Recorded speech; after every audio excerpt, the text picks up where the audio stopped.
Good morning, I am Aquina from LangFort International Academy and I am back with another OET video. Today I am going to give you some tips that you can follow in your OET writing. So without any ado, let's move on to the video. LangFort International Academy. Your passport for the world of opportunities.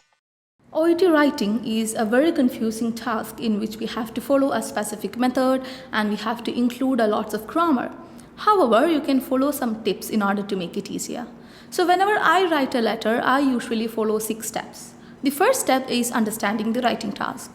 So from the writing task, we can understand who the recipient or who the reader is and the designation, which is very important.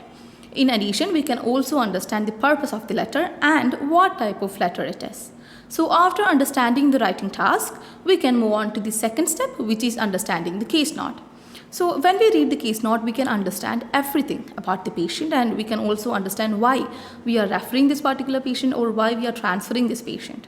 So after getting the clear picture about the patient, we can move on to the third task, which is choosing the relevant information.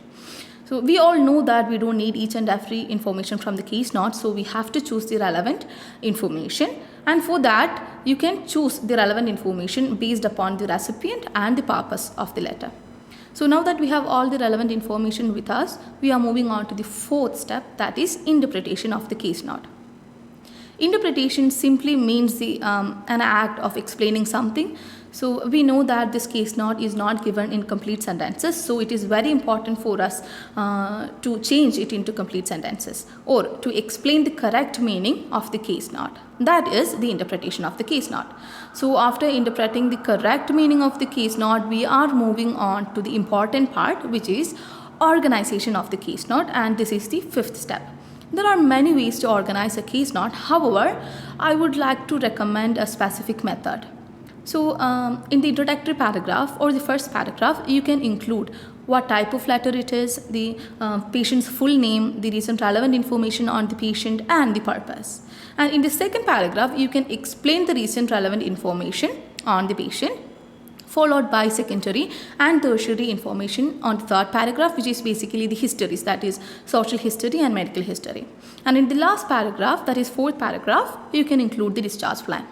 So please keep in mind that this is the basic form of the letter, but this is not applicable to every kind of letters. So please use it accordingly.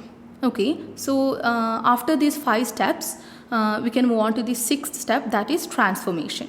So in this step, we are going to transform this case note into grammatically correct sentences. Okay, so this is our last step. So this is the end of our video and I really hope that it was helpful as well as informative. Thank you.